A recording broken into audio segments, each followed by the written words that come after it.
സമാധാനപ്രിയനാവുക ജീവിതത്തില് എന്നാ അപ്പുറത്തേക്ക് സ്ക്രീനിൽ പോകുമ്പോ പ്രത്യേകിച്ച് ഈ ആഫ്റ്റർ പോസ്റ്റ് കപ്പയുടെ കുറെ ഈ mass കഥാപാത്രങ്ങളുണ്ടല്ലോ. Yeah, I want to do funny stuff now, bro. Yeah, അങ്ങനല്ല. Yeah, but I miss doing funny roles. You know? So this was fun. ഇത് രസമായിരുന്നു. ഈ എപ്പോ തിരിച്ചു വരും ഈ ഹണി ബിൽത്തെ ഒരു സോൺ എപ്പോ ഹിറ്റ് ആവും? I don't know. I'd like to do something wild like that. എവിടെയെങ്കിലും പോകണം, മരക്കെട്ട് എവിടെയെങ്കിലും പോയിട്ട് എന്തെങ്കിലും ഷൂട്ട് ചെയ്തിട്ട് വരണം. അപ്പൊ ആ സാധനം കിട്ടും. Have something in mind. നോക്കട്ടെ, അറിയില്ല. നമ്മുടെ പിള്ളേരൊക്കെ വിളിച്ചുകൊണ്ടോ എന്തെങ്കിലുമൊക്കെ ചെയ്യണ്ടോ, ഇറ്റ് വിൽ ബി ഫണി. കാരണം ഹണീബിയുടെ ഇതായിരുന്നു. നമ്മള് ആ സമയത്ത് ജീൻ തിരിച്ചു വന്നുള്ളൂ അമേരിക്കയിൽ നിന്ന്. Lalan also helped with the script and everything and all of us were there. നമ്മളെല്ലാവരും പിള്ളേര്. ഇപ്പോഴും ഓർമ്മയുണ്ട്, പണിപാളി റിലീസ് ചെയ്തിട്ട് അതൊക്കെ റിലീസൊക്കെ ചെയ്യുന്നത് നമ്മുടെ പടത്തിന്റെ ടൈമിലാണ്, നമ്മൾ ഷൂട്ട് ചെയ്തുകൊണ്ടിരിക്കുന്ന ടൈമിലേക്കാണ്. So your all kids at that time. അപ്പോൾ ആ ഒരു അങ്ങനത്തെ ഇപ്പൊ ഞാൻ അഭിനയിച്ച കാര്യത്തിൽ ജീം വന്നിട്ട് ഓവറാക്കി പ്ലീസ്, കുറച്ചും കൂടെ ഓവറാക്കണം. ശരി ശരി ശരി. മറ്റേ ആ വയറിന് സുഖമില്ലാത്ത സീനൊക്കെ അവൻ പിന്നെയും വന്ന് പണിത് ഓവറാക്കും. സോ എനിക്ക് വേറെ എക്സ്പീരിയൻസ് ആയിരുന്നു ആ പടം ശരിക്കും. അപ്പൊ അത് ആ സമയത്ത് എനിക്ക് മനസ്സിലായിട്ടില്ല. പിന്നെയാണ്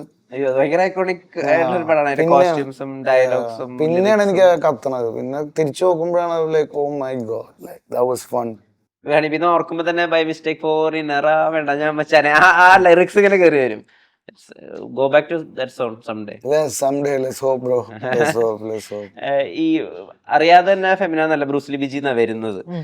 ഈ സ്വയം ഫിറ്റ് ആയിരിക്കുന്നതിന്റെ അത് സിനിമയ്ക്ക് വേണ്ടി സ്വയം പ്രിപ്പയർ ആവുന്നതാണോ അതോ അത് വേറൊരു കംഫർട്ട് സോൺ തരുന്നുണ്ടോ? എങ്ങനെ ഫിറ്റ് ആയിരിക്കുന്നത്? അത് വേറൊന്നും, അത് ഫിറ്റായി ഇരിക്കുന്നതുകൊണ്ടല്ല, ഞാൻ അധികം തിന്നാത്തോണ്ട്. ട്രെയിൻ ചെയ്യുന്ന വീഡിയോസ് ഒക്കെ നമ്മൾ കാണുന്നുണ്ടല്ലോ. ട്രെയിനിങ് ഒക്കെ ചെയ്യുന്നുണ്ട്, അതൊക്കെ ഉണ്ട്. പക്ഷെ ഈ പറഞ്ഞ പോലെ ഞാൻ ഭയങ്കര ഒരു ഡെസേർട്ട് പേഴ്സൺ ആണ്. എനിക്ക് ഭയങ്കര ഫുഡ് ഭയങ്കരമായിട്ട് ലൈക്ക് ഡിഫറെന്റ് കുസീൻസ് ഒക്കെ ട്രൈ ചെയ്യണമെന്ന് ഭയങ്കര ആഗ്രഹം. ഞാൻ തിന്നുകയും ചെയ്യും, പക്ഷെ ക്വാണ്ടിറ്റിയിൽ ഞാൻ ഭയങ്കരമായിട്ട് കൺട്രോൾ ചെയ്യുന്നുണ്ട്. ഞാൻ ഡെയിലി എന്നെ തന്നെ വെയ് ചെയ്യും. ഡെയിലി നോക്കിയില്ലെങ്കിൽ പിന്നെ കയ്യിൽ നിന്ന് പോയെന്ന് അറിഞ്ഞു കഴിഞ്ഞാൽ മേ ബി ലൈക്ക് ഒരു ക്രാഷ് ഡയറ്റ് പോലെ ഐ ഗോ ഫോർ 1 day. ഭയങ്കരമായിട്ട് ഒന്ന് ഡയറ്റ് പോലെ ഐ കൺട്രോൾ മൈസെൽഫ്. ഒരു ലോങ്ങർ ഫാസ്റ്റ് പോലെ may be like 1 meal a day. വിശന്ന് കഴിഞ്ഞാൽ എന്തെങ്കിലും സ്നാക്ക് പോലെ എന്തെങ്കിലും പോകും. ഹെൽത്തി അല്ല, ബട്ട് അങ്ങനെയൊക്കെയാണ് കൺട്രോൾ ചെയ്ത് പോകുന്നത്. പക്ഷെ ഞാൻ തിന്നും, ബട്ട് ക്വാണ്ടിറ്റി വളരെ കുറവായിരിക്കും. നടന്മാരുടെ പ്രിപ്പറേഷൻസ് ഒക്കെ ഈ എടുത്തോട്ടിട്ടാണ് നമ്മൾ കാണാൻ തുടങ്ങുന്നത്. പ്രത്യേകിച്ച് ഇൻസ്റ്റാഗ്രാം ഒക്കെ വന്നപ്പോൾ തൊട്ടിട്ട് ആളുകൾ ഒരു നേരം മാത്രം ഭക്ഷണം കഴിക്കുന്നു, പിന്നെ രാവിലെ ജിമ്മിൽ പോകുന്നു, വൈകുന്നേരം കളരിയിൽ പോകുന്നു, പിന്നെ മാനിഫെസ്റ്റേഷൻസ് നടത്തുന്നു, പുസ്തകങ്ങൾ വായിക്കുന്നു, ഒരുപാട് ശ്രമിക്കുന്ന നടന്മാരുടെ സെറ്റ് കാണുന്നത്. പ്രവീണിന് അങ്ങനെ ശ്രമങ്ങൾ ഉണ്ടാവാറുണ്ടോ? ശ്രമിക്കാൻ നമ്മൾ നോക്കും, പക്ഷെ കയ്യിൽ നിന്ന് പോകത്തേ ഉള്ളൂ. ആദ്യം വിളിച്ച് കഴിഞ്ഞിട്ട് ഒരു പടത്തിൽ വയ്ക്കുമ്പോ ഓക്കെ പഞ്ചകള സമയത്താണെങ്കിൽ അതായത് ഓക്കെ അവിടെ ബോഡി ഒന്ന് സെറ്റ് ആക്കണം, മറ്റേതാക്കണം എന്നൊക്കെ ഒന്ന് പറഞ്ഞിട്ടുണ്ടായിരുന്നു. ഓക്കെ അപ്പൊ വിചാരിച്ചു ഓക്കെ ഇന്നിപ്പോ സമയം എന്താ, ഓക്കെ 2 മണിയായില്ലേ, അപ്പൊ നാളെ മുതൽ നേരെ ജിമ്മിൽ പോകുമെന്ന് പറഞ്ഞിട്ട് കിടന്നുറങ്ങും. രാവിലെ ആകുമ്പോഴേക്കും ആയിരിക്കും കിടന്നുറങ്ങണത് തന്നെ, ലൈക്ക് 6 മണി 5 മണി സമയം. പിന്നെ അതങ്ങോട്ട് പോകും. എല്ലാം നമ്മൾ മനസ്സുകൊണ്ട് ആഗ്രഹിക്കുന്നുണ്ടാവും. ലൈക്ക് എല്ലാ ക്യാരക്ടേഴ്സും ചിലപ്പോൾ അത് നമുക്ക് ഡിമാൻഡ് ചെയ്യുന്നുണ്ടാവില്ല, പക്ഷെ ചില ക്യാരക്ടർ നമ്മൾ ഡിമാൻഡ് ചെയ്യുന്നുണ്ടാവും. അപ്പൊ നമ്മൾ കുറച്ച് പണിയെടുക്കുന്നത് നല്ലതായിരിക്കും. കാരണം അങ്ങനെ പണിയെടുത്തു കഴിഞ്ഞാൽ നമുക്ക് ആ സമയത്ത് നമുക്ക് അവിടെ കൊടുക്കുന്നതിലും ലൈക്ക് ആ ഒരു സീൻ ചെയ്യുന്ന സമയത്തോ ലൈക്ക് ആ ഒരു ക്യാരക്ടറിനെ കുറച്ചും കൂടി കൂടുതൽ നന്നായിട്ട് എടുക്കാൻ പറ്റുന്നുണ്ടോ. അല്ലെങ്കിൽ നമുക്ക് ആ ഒരു എന്താ പറയാ ഒരു ഭംഗി കിട്ടില്ല, നമുക്ക് തന്നെ ഒരു തൃപ്തി കിട്ടിണ്ടാവില്ല. അപ്പൊ നമുക്കിപ്പോ ഞാൻ കുറച്ച് ഓവർ വെയിറ്റ് ആയിട്ടുള്ള സമയത്ത് ഞാൻ ഇരിക്കുന്ന പൊസിഷനും മറ്റേ രീതി നടക്കുന്ന രീതിയും എല്ലാത്തിനും വേറെ വ്യത്യാസം ഉണ്ടാവും. ആ ലെവലിലുള്ള കാര്യങ്ങളും പോകും. അത് നമ്മൾ മറ്റേ അഭിനയിക്കാൻ നോക്കുന്ന പോലെ ഇപ്പൊ അറിഞ്ഞുകൊണ്ട് ചെയ്യുന്ന സമയം അത് കുറച്ച് ബോറാവും. അതുകൊണ്ട് പക്ഷെ ഇതുവരെ എനിക്ക് അങ്ങനത്തെ ഒരു ക്യാരക്ടറോ അങ്ങനത്തെ സാധനങ്ങൾ വന്നിട്ടില്ല, പക്ഷെ ട്രൈ ചെയ്യാൻ താല്പര്യമുണ്ടല്ലോ. ബസ് ഇപ്പൊ ഈയിടെയായിട്ട് കുറെ ഇന്റർവ്യൂകളിലൊക്കെ എടുത്ത് നോക്കുമ്പോൾ പണത്തെ പറ്റിയിട്ട് ഭയങ്കരമായിട്ട് വോക്കലായി സംസാരിക്കുന്നുണ്ട്. പൈസ കിട്ടണം,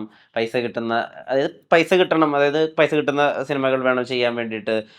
എന്താ ഇപ്പൊ തന്നെ പൈസ തന്നാൽ നെഗറ്റീവും പോസിറ്റീവും എന്ത് വേണമെങ്കിൽ ചെയ്യാം, അങ്ങനെ സംസാരിക്കുന്നുണ്ടായിരുന്നു. ഏത് പോയിന്റ് തൊട്ടിട്ട് ഈ പൈസ എന്നുള്ള കാര്യത്തിൽ കുറച്ച് കൺസേൺ? ചെറുപ്പം മുതലേ. പക്ഷെ നമ്മൾ മനസ്സിലാക്കിയിട്ടുള്ള ഒരു ഭാഷ എങ്ങനെയാന്ന് വെച്ചാൽ കൂട്ടുകാരെ വിളിച്ചു കഴിഞ്ഞാൽ പോയി പടം ചെയ്യുന്ന അല്ലെങ്കിൽ അതാ ഞാൻ ചോദിക്കുന്നത്. അതിപ്പോഴും അങ്ങനെ ആര് വിളിച്ചാലും പോയി ചെയ്യും. ലൈക്ക് എന്റെ അവിടെ പൈസ ഒരു മാറ്റർ അല്ല. നോ പൈസ is never A matter bro. പൈസ എന്ന് വെച്ചാൽ അതൊരു ഫിഗർ ഓഫ് സ്പീച്ച് പോലെ പറയണം. എന്ന് വെച്ചാൽ സിനിമയ്ക്ക് വേണ്ടിയാണെങ്കിൽ നീ നേരത്തെ പറഞ്ഞ ആ ഒരു ഇമോഷൻസ് ഒക്കെ നമുക്ക് പുറത്തെടുക്കാം. നമുക്ക് അത്ര സ്ട്രെയിൻ ഒക്കെ ഇട്ടൊരു സാധനമൊക്കെ ചെയ്യാം. അതൊക്കെ ചെയ്യണമെങ്കിൽ പൈസ വേണം, മനസ്സിലായി. ക്യാമറയുടെ മുമ്പിൽ ചെയ്യണതിലാണ് അതിൽ കാര്യമുള്ളൂ. അല്ലെങ്കിൽ വെറുതെ വേസ്റ്റഡ് എനർജിയാണ്. അതാണ് ഞാൻ ഉദ്ദേശിച്ചത്.